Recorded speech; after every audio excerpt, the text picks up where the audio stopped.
Assalamualaikum anak-anak, semoga masih bisa semangat untuk mengikuti pelajaran hari ini yang nanti akan kita bahas. Mungkin agak lebih sulit dari materi-materi sebelumnya, makanya diingatkan dari awal ya untuk lebih konsentrasi.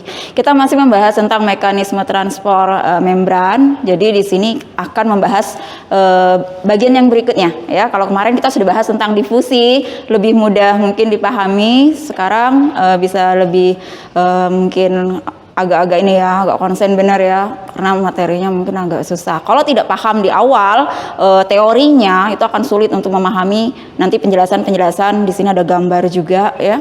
Jadi harus benar-benar dari awal gitu. Balik lagi ke penjelasan awal sekali yang harus ditekankan, kenapa kita harus belajar tentang mekanisme membran.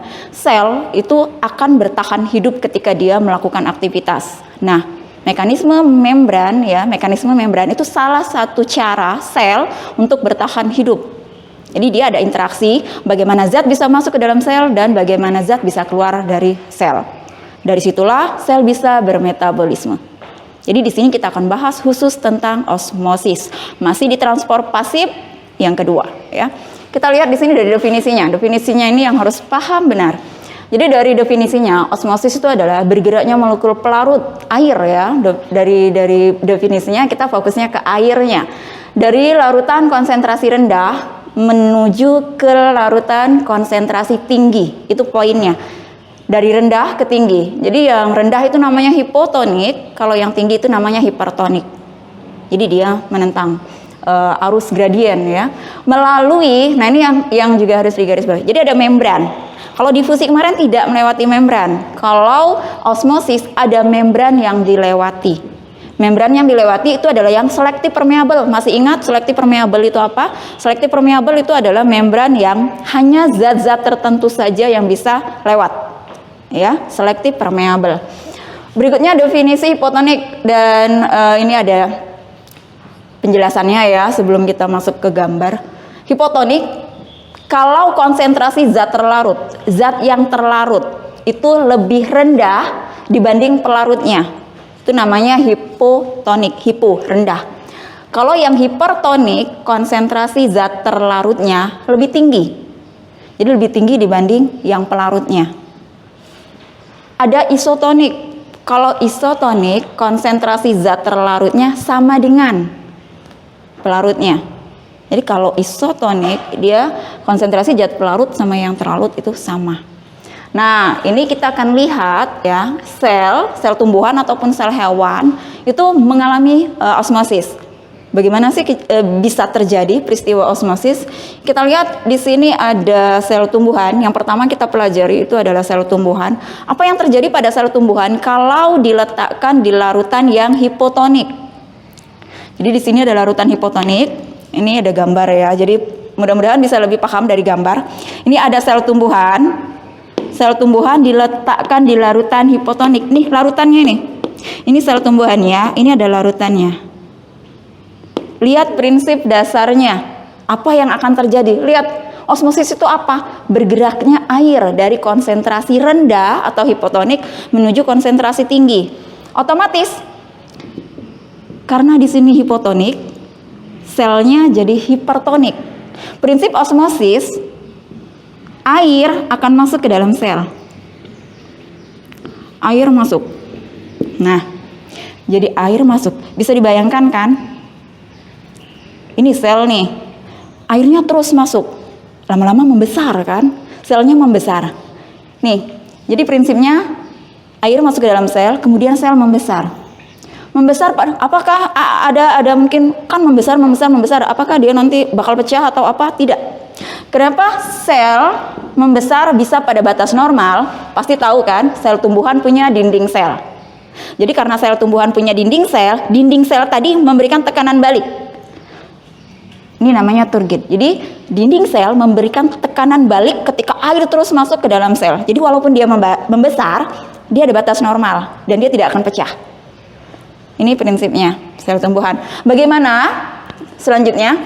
Bagaimana kalau sel tumbuhan diletakkan di larutan yang hipertonik? Kembali lagi ke prinsip dasar. Ini larutannya, dia hipertonik. Otomatis kalau larutannya hipertonik, selnya berada dalam kondisi hipotonik. Air mengalir dari yang hipo ke hiper. Air dari dalam sel, ya, dia keluar. Airnya keluar. Air dari dalam sel keluar ke larutan hipertonik. Otomatis kan, kalau dia airnya terus keluar, selnya mengecil. Air keluar, selnya mengecil. Dia lama-lama mengerut. Namanya plasmolisis. Istilah dari sel tumbuhan yang mengalami pengerutan. Itu dia plasmolisis. Sekarang apa yang terjadi jika osmosis itu di sel hewan? Kita lihat, jika sel hewan direndam di larutan hipotonik. Ini larutan hipotonik, otomatis sel hewannya jadi hipertonik. Ini hiper.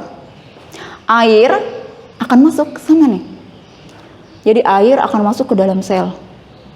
Nah, dilihat di sini. Oke, bisa dilihat. Di sini sel akan membengkak dan pecah. Kenapa berbeda dengan sel tumbuhan? Karena sel hewan tidak mempunyai dinding sel. Jadi ketika air masuk ke dalam sel, tidak ada tekanan balik. Air terus masuk, kemudian membengkak dan pecah. Namanya hemolisis. Jadi akan mengalami lisis, pecah. Itu jika dia diletakkan di larutan hipotonik. Apa yang terjadi jika diletakkan di larutan hipertonik? Kalau di larutan hipertonik, ini larutannya hipertonik, selnya jadi hipo. Kondisi di dalam sel hewannya jadi hipo. Sesuai dengan prinsipnya. Nih, keluar dia. Air yang ada di sel hewan, dia akan keluar. Sama. Ketika dia keluar, mengecil. Kalau pada sel hewan, namanya itu krenasi. Nih. Kemudian bagaimana kalau diletakkan di larutan yang isotonik? Apa yang terjadi kalau sel tumbuhan dengan sel hewan itu diletakkan di larutan yang isotonik, yang dia konsentrasinya sama?